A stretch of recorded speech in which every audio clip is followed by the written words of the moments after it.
NDA गठबंधन की सरकार बनने जा रही है। वो कुछ निर्दलीय छोटी पार्टियों से भी संपर्क साध रहे हैं। आपका क्या मूड है? आप हालांकि एनडीए ने अभी तक कोई, क्योंकि वो फुल फ्लेज सरकार बना रहे हैं, हम आगे से गरज करना मतलब नहीं है, वो बात को आगे। आपका मन किधर है? आप नहीं, किधर? मेरा मन तो मेरे साथ ही है। इतनी परिस्थितियां झेली है और झेलनी पड़े तो और झेल लेंगे, लेकिन हम मजबूत बनेंगे और उन सबका रगड़ा निकालेंगे उस इलाके के अंदर पूरा। सर, नीतीश और नायडू अब सहारा बने मोदी जी, आप किस तरह से देखते हैं? पिछले 3-4 दिनों के अंदर मोदी जी का जो देख रहे हैं, पहले जो भाव था, पहले जो स्पीच थी, वो चेंज हो गई बिल्कुल। अयोध्या में बीजेपी हारी, आप किस तरह से देखते हैं? बिल्कुल मेरा मुद्दा वो काम आया, ऐसा लगता है मुझे। मैंने कहा था कि इन लोगों ने राम को पेटेंट किया। आप राम को मानते हैं? हमारे वहाँ के लोगों में राम की भावना जो अलग है, और ये जो राम जो कह रहे हैं वो क्या अलग भावना है? मतलब आप मानते हैं? हमारे एक आपने देखा होगा, हमारे लोग गोविंद गुरु महाराज संत सुरमान महाराज को मानते हैं। चुन्नीलाल जी गरासिया जो एक सांसद हैं, राज्यसभा के आपके दर्शक नेता हैं, तो वो कह रहे थे मेरे इंटरव्यू में कि बोले राजकुमार तो नाम ही, राजकुमार किसका नाम है? हिंदू नाम ही तो है, और फिर वो भगवान श्री राम को नहीं मानते। देखो, हिंदू धर्म की व्यवस्था अलग है, हर धर्म की अलग व्यवस्था है। मुझे नहीं लगता है कहाँ लिखा हुआ है राजकुमार हिंदू धर्म का नाम है, कहाँ लिखा हुआ है, किस ग्रंथ में लिखा हुआ है? हिंदू ही है। नहीं, आदिवासी हिंदू व्यवस्था से बाहर है। हम लोग नहीं मानते हिंदू, ना हम ईसाई मानते हैं, ना हिंदू नहीं, बिल्कुल नहीं है हिंदू। आप डॉक्टर करोड़लाल मीणा जी से आज मिलके आए, उन्होंने आपको जीत की बधाई भी दी, और जिस तरह से बीजेपी की यहाँ पर टोटल 11 सीटें लॉस में गई है भारतीय जनता पार्टी, 10 साल से लगातार 25 के 25 रिकॉर्ड बना रहे थे। उन्होंने कहा कि मैं अगर भी सीटें हारेंगे तो मैं इस्तीफा दे दूंगा। हमने तो कहा है भाई, पूरा कैबिनेट इस्तीफा देना चाहिए उनको, क्योंकि 3-4 महीनों के अंदर राजस्थान में हाहाकार मचा हुआ है। क्या आप क्या कह रहे हैं, घुटन महसूस कर रहे हैं? मुझे लगा घुटन महसूस कर रहे हैं। अच्छा, या तो उनका प्रेशर है या कुछ काम नहीं कर पा रहे। वो तो मोदी जी के अच्छे मित्र हैं। हाँ बिल्कुल, वो बात तो है। अब पता नहीं मोदी जी ने घुटन महसूस करा रखी है, क्या मालूम। और खुद की पार्टी के लिए वफादार नहीं रहे। आज 11 सीटें इंडिया गठबंधन ले गया, और वो तो ठीक है, कांग्रेस के लोग और ढंग से नहीं लड़ पाए, बाकी लड़ते तो हो सकता है छपाया हो जाता है यहाँ राजस्थान के अंदर। नमस्कार, इस वक्त हम जयपुर में मौजूद हैं। लोकसभा के चुनाव हो चुके हैं और राजस्थान में एक जबरदस्त जीत की चर्चा हर कहीं है और देश में भी है। बीएपी पार्टी यानी ट्राइबल पार्टी के जो राजकुमार रोत है वो हमारे साथ मौजूद हैं, खास बातचीत करते हैं। राजकुमार जी, सबसे पहले आपको बहुत बहुत बधाई। मैं तो वहाँ खुद आया था आपके क्षेत्र में, और मैंने आपकी जो लहर देखी थी, ज़बरदस्त थी। मुझे उसी दिन लग रहा था, उस दिन अपने बातचीत में भी बात की थी, और 84 से भी आपने ज़बरदस्त जीत हासिल की थी, और ये भी ज़बरदस्त। और सारे जो एग्जिट पोल थे वो फेल हो गए, सारे एनालिसिस विश्लेषण फेल हो गए। ये जीत के पीछे मूल मंत्र क्या है और जादू क्या है? आपके चैनल के माध्यम से सारे दर्शकों को धन्यवाद, जोहार। देखो, कोई जादू नहीं है, कोई मूल मंत्र नहीं है। मंत्र कहें या जादू कहें, मेरे हिसाब से आक्रोश बोले। लोगों में आक्रोश है, गुस्सा है पुराने लीडरों के प्रति, नेशनल पार्टियों के प्रति। आज़ादी के बाद से इन लोगों ने सिर्फ वोट बैंक समझा, ट्राइबलों को सिर्फ वोट बैंक समझा, और ट्राइबलों को मूलभूत सुविधा भी आज तक मुआवजा नहीं करा पाए ये लोग। तो कहीं न कहीं लोगों को अंदर गुस्सा था कि हमें जो मूलभूत सुविधा जरूरत थी, सड़क, पानी, बिजली का, ये भी आज तक नहीं हो पाया है। तो लोगों को एक आक्रोश है। और पिछले 5 सालों के अंदर अगर देखें तो मैंने मेरे विधानसभा क्षेत्र के अंदर, साथ साथ ही अन्य पड़ोसी विधानसभा के अंदर भी मेरे से जो हो सके इतना मैंने रात दिन मेहनत करके विकास करवाया। साथ ही लोगों की जब भी जरूरत पड़े हम जाके खड़े रहे। इसके अलावा अगर मोटे पैमाने पे देखा जाए तो संविधान की जो 5वीं अनुसूची है, इस 5वीं अनुसूची को आज तक धरातल पे लागू नहीं किया गया। ये सबसे बड़ी लड़ाई है, और ये युद्ध समझ चुका है आज कि संवैधानिक प्रावधान आज तक लागू नहीं कराया, और नहीं कराने के पीछे कारण यही है कि पॉलिटिकली कांग्रेस और बीजेपी लोगों ने ध्यान नहीं दिया। तो वो आक्रोश है। इसलिए इस बार चुनाव में वहाँ की जनताओं ने, युवाओं ने जोरदार तरीके से रगड़ा निकाल दिया इन सबका। अब सर, एनडीए गठबंधन की सरकार बनने जा रही है। वो कुछ निर्दलीय छोटी पार्टियों से भी संपर्क साध रहे हैं। आपका क्या मूड है? आपसे भी कोई बातचीत हुई, या आपका रुख किधर है आपकी पार्टी का? देखो, हमारे जो उस इलाके का जो समस्या है वो एकदम ये लोग आसानी से करेंगे नहीं समाधान। हम लोग जिस मोमेंट को लेके चल रहे हैं, जिस विजन को लेके चल रहे हैं, इस विजन को लेके हमारे जो पार्टी के पदाधिकारी हैं, हमारे एजेंडा तैयार कर रखा है। हालांकि एनडीए ने अभी तक कोई, क्योंकि वो फुल फ्लेज सरकार बना रहे हैं, हम आगे से गरज करना मतलब नहीं है। इंडिया की जब बात आएगी तो उनके सामने भी हमारा प्रपोजल रखेंगे, जरूरत पड़ी अगर वो कुछ बात करते हैं तो उसको बात को आगे। आपका मन किधर है? आप नहीं, किधर? मेरा मन तो मेरे साथ ही है, अच्छा, मेरे बांसवाड़ा डूंगरपुर की जनता के साथ ही है, और हमारे डूंगरपुर बांसवाड़ा की जनता के अंदर एक आक्रोश है दोनों के प्रति। इसलिए ठान लिया है कि हम स्वतंत्र रहेंगे। इतनी परिस्थितियां झेली है, और झेलनी पड़े तो और झेल लेंगे, लेकिन हम मजबूत बनेंगे और उन सबका रगड़ा निकालेंगे उस इलाके के अंदर पूरा। नहीं, रगड़ा वहाँ किस किस का निकला अभी चुनाव में? सबका निकला, बड़ा पुराने लीडर थे, सबका निकला। विधानसभा चुनाव में भी निकला और आने वाले चुनाव में भी इन सबका निकल जाएगा। और बांसवाड़ा राजस्थान अकेले में नहीं, मध्य प्रदेश जो ट्राइबल इलाका, महाराष्ट्र, गुजरात, आपकी पार्टी? सब जगह। मध्य प्रदेश में हमारा विधायक है, गुजरात में भी हम लोग लड़े, और आने वाले विधानसभा चुनाव में जोरदार तरीके से गुजरात में लड़ेंगे और हम 3 से 4 सीटें निकालेंगे गुजरात के अंदर। अच्छा, वहाँ भी पैर पसार रही हैं? बिल्कुल बिल्कुल तरीके से। अच्छा, हाँ। तो आप अब मतलब स्टार प्रचारक में नंबर 1 होंगे पार्टी? नहीं, मैं पार्टी का वफादार सिपाही के रूप में काम करूंगा। और मैंने भले में 2 बार विधायक बन गया, आज सांसद हूँ, फिर भी मेरी आदत है, मैं आम कार्यकर्ता की तरह पार्टी के लिए काम करता है और आगे भी करूंगा। राजकुमार जी, मेरा एक सवाल है, मैं बहुत दिन से देख रहा हूँ, चाहे कोरोना आया, चाहे जिस तरह से टेम्परेचर बढ़ रहा है, तो जो आदिवासी मांग करते थे जल जंगल जमीन, जो आप लोगों की मांग है, तो मुझे लग रहा है कि आज आवाम जो जनता है वो भी इसी चीज़ पे कहीं ना कहीं वापस आना पड़ेगा, क्योंकि जिस तरह टेम्परेचर बढ़ रहा है, कोरोना जैसी तमाम बीमारी आ रही है, इसको लेकर आप क्या मूवमेंट चलाने वाले हैं आने वाले? नहीं, बिल्कुल, देखो आपने बहुत शानदार सवाल पूछा है। आज़ादी की बात से लगा कि आज़ादी से पहले आदिवासी अंग्रेजों से भी लड़ाए तो जल जंगल जमीन के लिए लड़ाए, मुगलों से, राजा राजवाड़ों से भी लड़ाए तो जल जंगल जमीनों से लड़ाए। वो कोई दूसरी आदिवासी के लिए तो मतलब क्या है कि वो दौलत ही जल जंगल जमीन है, दौलत ही, प्रॉपर्टी ही जल जंगल जमीन है। तो आज भी देखा जाए देश के अंदर पिछले 10 सालों के अंदर मोदी की सरकार रही, तो जिस तरह से डेवलप के नाम से फॉरेस्ट को अलर्ट कर दिया, बड़े बड़े उद्योगपतियों के नाम से हसदेव अभ्यारण्य जो देखे हम, लगभग 3 डिस्ट्रिक्ट प्रभावित हुए, और मतलब बता रहे सैकड़ों गांव प्रभावित हुए। तो हम लोग जल जंगल जमीन की लड़ाई लड़ रहे हैं। आज अन्य समाज के लोगों को भी मैं कहना चाहूंगा, हालांकि हम राजस्थान का इतिहास है खिचड़ी को लेके, बिश्नोई समाज का, वो पौधों के लिए उन लोगों ने भी जान दी थी, तो हमें इस लाइन पे अन्य वर्ग के लोगों को भी आना पड़ेगा। अगर ये नहीं रहेगा, शुद्ध ऑक्सीजन नहीं मिलेगी, तो हम कितना भी बड़ी बिल्डिंग खड़ी कर दें, कितना भी बड़ा डेवलप कर ले, कितने भी शानदार मिनरल्स निकाल ले, वो मिनरल्स, वो बिल्डिंग हमको ऑक्सीजन नहीं देगा। तो हम लोग आपके चैनल के माध्यम से पूरे देश की जनता को कहना चाहेंगे, सारे पार्टियों को कहना चाहेंगे कि आपके एजेंडे के अंदर ये जल जंगल जमीन का मुद्दा होना चाहिए, और पूरे देश के आम जनता को भी कहना चाहेंगे कि जो पार्टी जल जंगल जमीन की रिजर्वेशन की बात, उसको सेव करने की बात, उसको सुरक्षित करने की बात करती है, उस पार्टी को आगे बढ़ाना चाहिए। सर, मोदी जी आज भी मैं देख रहा था लोग स्पीक उनकी, तो वो कह रहे थे कि पौधारोपण करना चाहिए, पौधे लगाना चाहिए, और विश्व पर्यावरण दिवस था 5 तारीख को, खुद भी पौधे लगा रहे थे। तो क्या लग रहा है कि आपकी तरफ सब लोग आ रहे हैं? पौधे लगाना और पौधे बड़े करना रात दिन का अंतर है। आपको बताऊंगा, विश्व रिकॉर्ड बना हुआ राजस्थान के अंदर, हमारे डूंगरपुर में, शायद नीरज के पवन कोई कलेक्टर थे और अशोक गहलोत जी सीएम थे। डूंगरपुर के अंदर एक दिन के अंदर 17 लाख पौधे लगाने का रिकॉर्ड बनाया था। किसने बनाया था? आपने? गहलोत जी ने। अच्छा, हम तो बच्चे थे उस समय, और आज जाके देखेंगे पौधा नहीं मिलेगा वहां पर। तो पौधे लगाना और उसको बड़ा करना रात दिन का अंतर है।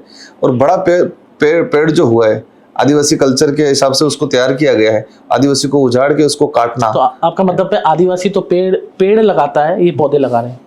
आदिवासी नेता और आम नेता में फर्क इतना है? हाँ बिल्कुल, क्योंकि पौधा एक घर में 100 के लिए काम आ जाता है, ठीक है, और वो एक ऑक्सीजन देता है, अच्छी क्वालिटी की लकड़ी भी देता है जब उसका उम्र पूरी हो जाए। तो जितना फॉरेस्ट बचा हुआ है वर्तमान में, उसी को अगर सेव करके रखती है गवर्नमेंट तो बहुत बेहतर है। लेकिन पूरे देश लेवल पे हम देखते हैं कि फॉरेस्ट के अंदर पिछले 10 सालों के अंदर भाजपा सरकार ने कई जगह उद्योगपतियों को मिनरल्स के लिए माइंस अलॉट कर रखी है, और उसका हम पुरजोर तरीके से विरोध कर रहे हैं। अयोध्या में बीजेपी हारी, आप किस तरह से देखते हैं? बिल्कुल, मेरा मुद्दा वो काम आया ऐसा लगता है मुझे। मैंने कहा था कि इन लोगों ने राम को पेटेंट किया है, आस्था होनी चाहिए, हर व्यक्ति को है, आपको किसी और में आस्था है, मुझे किसी और में आस्था है, मुझे आपकी आस्था पे ठेस नहीं पहुंचाना चाहिए। लेकिन जिस तरह से राम को पेटेंट कर दिया था भाजपा ने, और इसी का नतीजा उनको देखने मिला उत्तर प्रदेश के अंदर, अयोध्या जहां पर राम मंदिर बनाया गया था, वहां के लोगों ने भी भाजपा को नकार दिया गया। हमारे वहां के लोगों में राम की भावना जो अलग है, और ये जो राम जो कह रहे हैं वो अलग है। मतलब आप मानते हैं? हमारे एक आपने देखा होगा, हमारे लोग गोविंद गुरु महाराज, संत सुरमाल महाराज को मानते हैं। ये नए ट्रेड लाए राम को, वहां के लोग नहीं समझते रामायण को, राम को। हमारे यहाँ रामापीर जो होता है, उसको समझते हैं। लेकिन भाजपा ने जो श्री राम वाला जो कॉन्सेप्ट लिया सिर्फ वोट बैंक के लिए, उस चीज को हम लोग नहीं मानते वहाँ। क्या मतलब वोट बैंक के लिए भाजपा राम का उपयोग? हाँ बिल्कुल किया, और इसी का नतीजा देख सकते हैं अभी चुनाव में। अयोध्या में खुद में वहां के लोगों ने नकार दिया इनको। तो एक धर्म को उन्होंने हथियार बना दिया है वोट बैंक के लिए। और अभी देखा कुछ सीटें आई है वो भी 1000 पे आई है, बाकी बेरोजगारी, एजुकेशन, भूखमरी, चुन्नीलाल जी गरासिया जो एक सांसद है राज्यसभा के, आपके इधर से एक नेता हैं, बीजेपी के उपाध्यक्ष भी हैं, एसटी मोर्चा के अध्यक्ष भी हैं, उपाध्यक्ष है राष्ट्रीय। तो वो कह रहे थे मेरे इंटरव्यू में कि बोले राजकुमार तो नाम ही, राजकुमार किसका नाम है, हिंदू नाम ही तो है, और फिर वो भगवान श्री राम को नहीं मानते। देखो हिंदू धर्म की व्यवस्था अलग है, हर धर्म की अलग व्यवस्था है। मुझे नहीं लगता है कहाँ लिखा हुआ है राजकुमार हिंदू धर्म का नाम है, कहाँ लिखा हुआ है, किस ग्रंथ में लिखा हुआ है? हिंदू ही है। नहीं, आदिवासी हिंदू व्यवस्था से बाहर है, हम लोग नहीं मानते हिंदू, ना हम ईसाई मानते हैं, ना हिंदू नहीं है, बिल्कुल नहीं है हिंदू। फिर संविधान सुप्रीम कोर्ट ने जजमेंट दे रखा है कि आदिवासी हिंदू धर्म में नहीं आता है। वर्ण व्यवस्था बनी हुई है, ब्राह्मण क्षत्रिय शुद्ध, ब्राह्मण क्षत्रिय वैश्य शूद्र, हम किस वर्ण में आते हैं? जो भाजपा के लोगों से हम सवाल करना चाहते हैं आपके चैनल के माध्यम से कि भाजपा के नेता जो कह रहे हैं कि आदिवासी हिंदू है, तो मुझे ये बताया कि आदिवासी हिंदू है तो किस वर्ण में आदिवासी?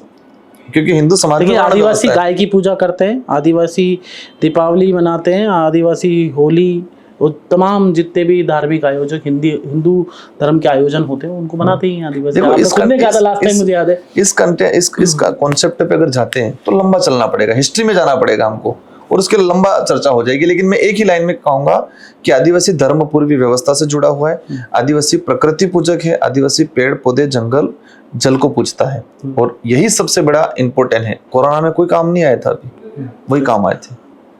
लेकिन अभी टेम्परेचर बढ़ा है तो बहुत लंबा विषय हो जाएगा। लेकिन सनातन में ये कहा जाता है कि अध्यात्म में जाएंगे हम तो, कि पेड़ की पूजा भी हिंदू धर्म में मानते हैं, पशुओं की पूजा भी मानते हैं, और जो आप सब बातें कर रहे हैं पेड़ों की, पशुओं की, जमीन की, जल जंगल जमीन की, तो ये पूजा हिंदू धर्म में भी मानते हैं। तो समान मान सकते हैं मतलब।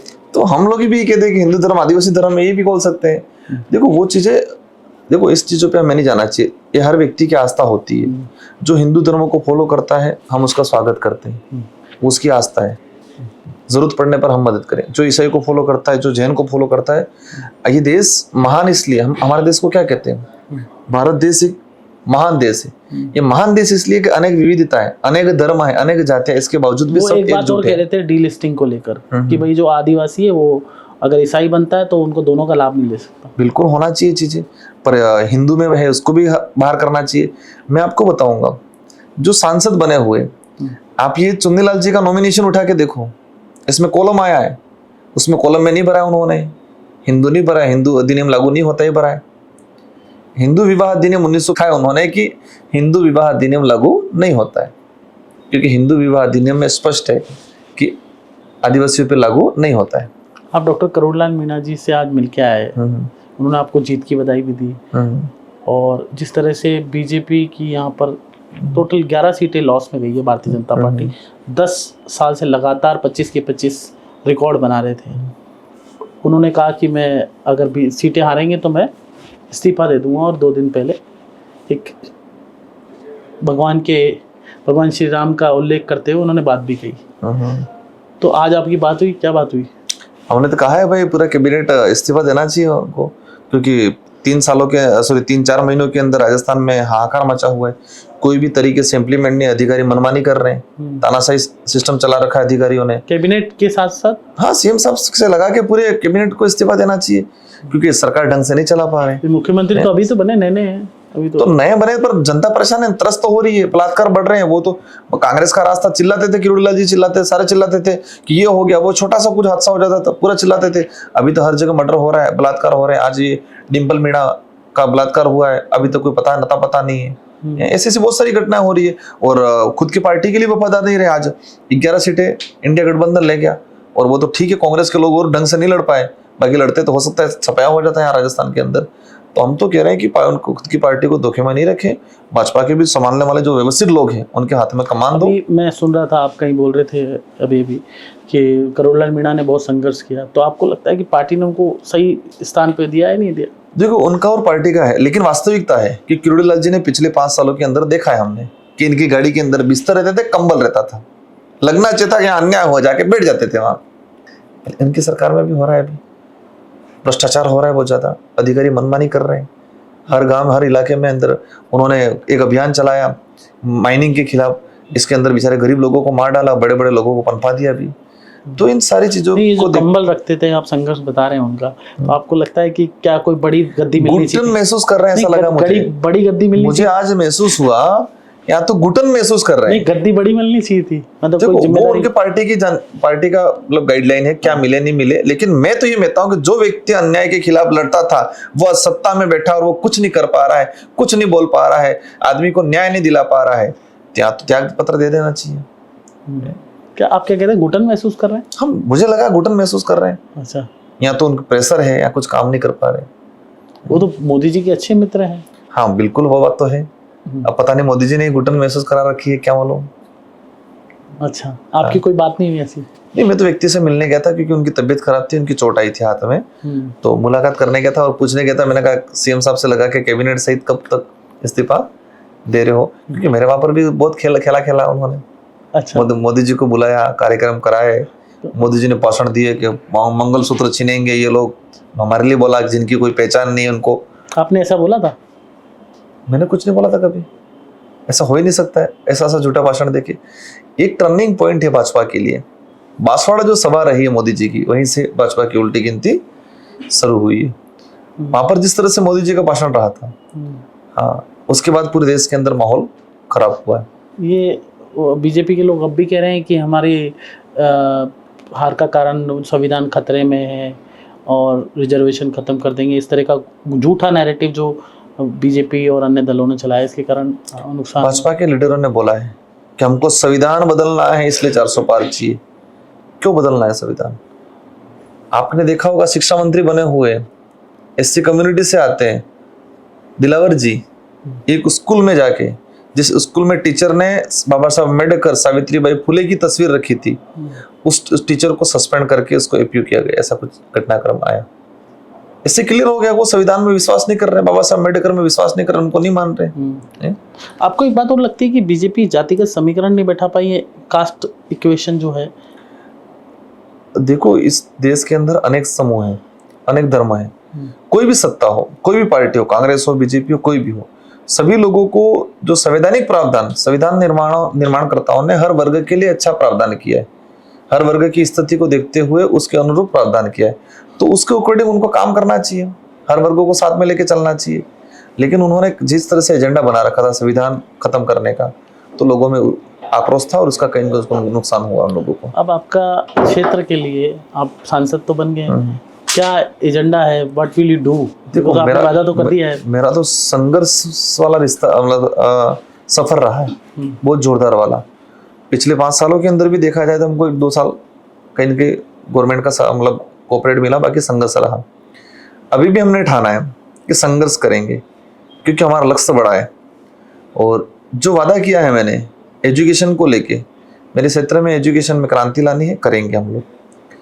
बिल प्रदेश की जो डिमांड है उसको जोरतोड़ तरीके से एक आंदोलन के रूप में पूरे 3-4 स्टेटों में तैयार कराएंगे और गवर्नमेंट पे प्रेशर बना के इसको भी कराएंगे आने वाले समय में।